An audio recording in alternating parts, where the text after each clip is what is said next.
भगवान कृष्ण ने क्यों मांगा मोर ध्वज के बेटे का मांस?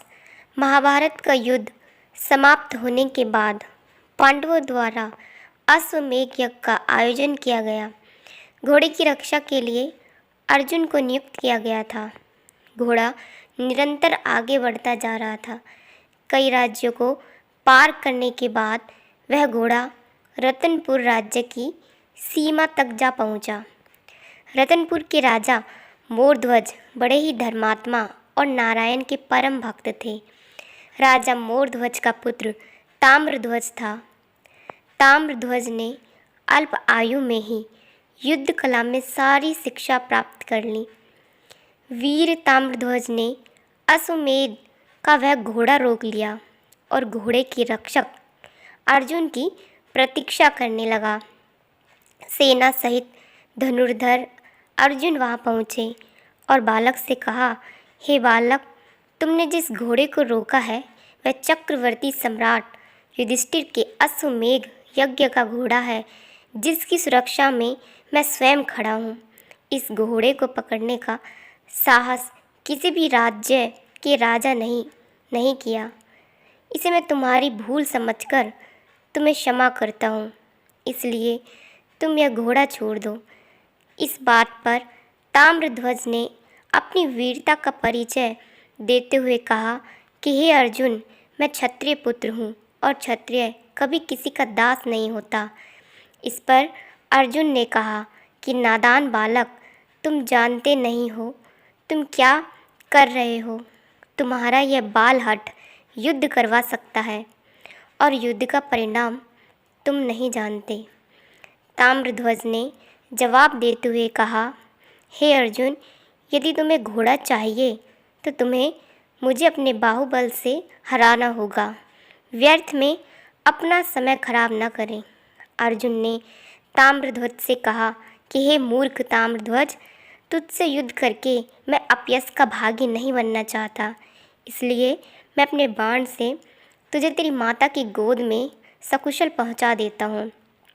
और अर्जुन ने बाण चलाया, परंतु ताम्रध्वज कोई कायर बालक नहीं था, वह भी शस्त्र कलाओं में कुशल था। ताम्रध्वज ने न सिर्फ अर्जुन द्वारा चलाए गए बाण का उत्तर दिया, बल्कि ताम्रध्वज के तीर ने अर्जुन के सारथी को गिरा दिया। अर्जुन चकित रह गए। वे जिसे एक साधारण बालक समझ रहे थे, वे एक श्रेष्ठ धनुर्धर थे। दोनों के बीच भयंकर युद्ध चालू हो गया। ताम्रध्वज ने अर्जुन का वीरतापूर्वक सामना किया और अपने एक तीर से महाबली अर्जुन को मूर्छित कर दिया। अर्जुन को वहीं छोड़ ताम्रध्वज घोड़ा लेकर अपने नगर गए, जहां उनका भव्य स्वागत किया गया। जब अर्जुन मूर्छित अवस्था से बाहर आए तो उनके समक्ष श्री कृष्ण बैठे थे। अर्जुन ने श्री कृष्ण से कहा, हे भगवान, यह सब आपकी ही माया है, अन्यथा वह बालक युद्ध में मुझसे नहीं जीत सकता। इस पर श्री कृष्ण ने अर्जुन से कहा कि अर्जुन, तुम अभी भी भ्रम में हो।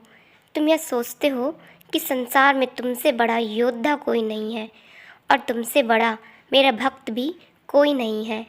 अर्जुन ने श्री कृष्ण से कहा, क्या यह सत्य है माधव?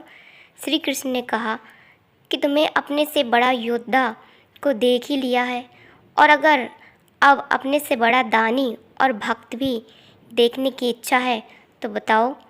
अर्जुन ने श्री कृष्ण से कहा कि मैं अवश्य ही उस भक्त के दर्शन करना चाहूँगा जो मुझसे बड़ा भक्त है आपका।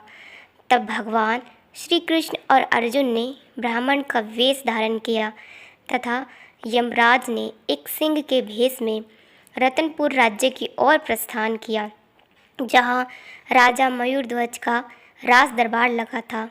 जैसे ही राजा मयूरध्वज को इस बात की खबर लगी कि साधु उनकी राज दरबार में आए हैं, तुरंत उन्होंने अपना सिंहासन छोड़ा और साधु को प्रणाम कर आशीर्वाद लिया।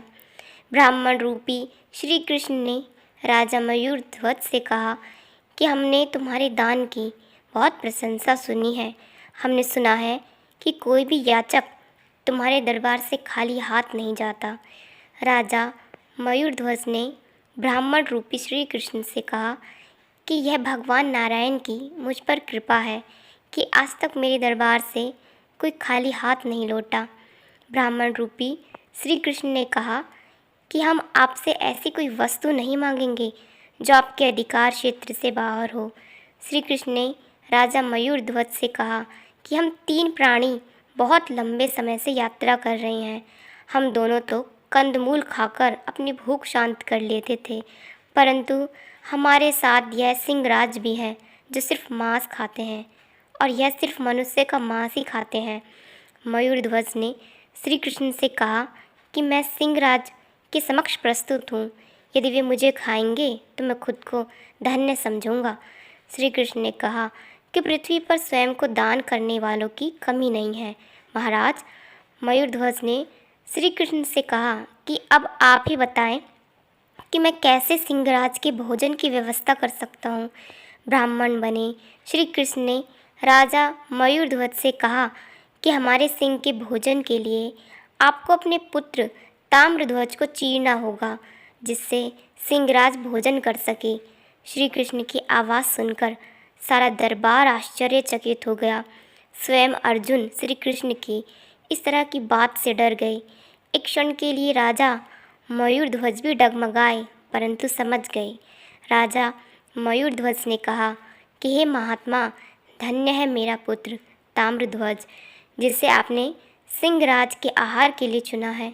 श्री कृष्ण ने राजा मयूरध्वज से कहा कि पुत्र को चढ़ाते समय यदि माता पिता की आंखों में आंसू आए तो सिंहराज भोजन स्वीकार नहीं करेंगे।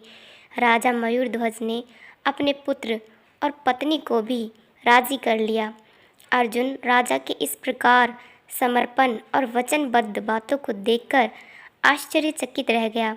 इसके बाद राजा ने आरा उठाया और अपने इकलौते पुत्र के सिर पर रखकर परम पिता परमात्मा का सिमरन करते हुए अपने पुत्र को चीर दिया। ताम्रध्वज का शरीर 2 भागों में बट गया। राजा मयूरध्वज ने ब्राह्मण से कहा कि महात्मा, अपने सिंह को भोजन करवाइए। सिंहराज ने आगे बढ़कर ताम्रध्वज का दायां भाग खा लिया। तभी ताम्रध्वज की माता की बाईं आंख से आंसू टपक पड़े। श्री कृष्ण ने महारानी से पूछा कि यह आंसू किस लिए? तब रानी ने कहा कि महापितृ भक्त ताम्रध्वज के दाहिने अंग को तो आपने स्वीकार कर लिया, परंतु वाम अंग को छोड़ दिया। इसी कारण मेरी बाईं ओर से आंसू निकल पड़े। इस दृश्य को देख अर्जुन का घमंड चूर चूर हो गया। श्री कृष्ण ने राजा मयूरध्वज से कहा कि तुम्हारे पुत्र को बैकुंठ में स्थान मिलेगा। ईश्वर तुम्हारे दान भक्ति से अति प्रसन्न है और वह कभी अपने भक्तों का अहित नहीं करेंगे। जैसे ही राजा ने अपनी दाहिनी तरफ देखा, ताम्रध्वज जीवित अवस्था में खड़ा था। अपने पुत्र को देख रानी ने उसे गले से लगा लिया। राजा मयूरध्वज ने ब्राह्मण से कहा कि आप कौन हैं और किस कारण आपने मेरी इतनी कठिन परीक्षा ली। भगवान श्री कृष्ण ने अपने विराट रूप के दर्शन राजा मयूरध्वज को दिए और मयूरध्वज श्री कृष्ण के चरणों में गिर गए। यह दृश्य देख अर्जुन उस महादानी राजा मयूरध्वज के पैरों में गिर गए और इस तरह अर्जुन का अहंकार नष्ट हो गया। बोलिए राधे राधे, जय श्रीमन नारायण, हरे कृष्ण। इसी प्रकार की अन्य कथाओं के लिए हमारे चैनल के साथ जुड़े रहिए। राधे राधे।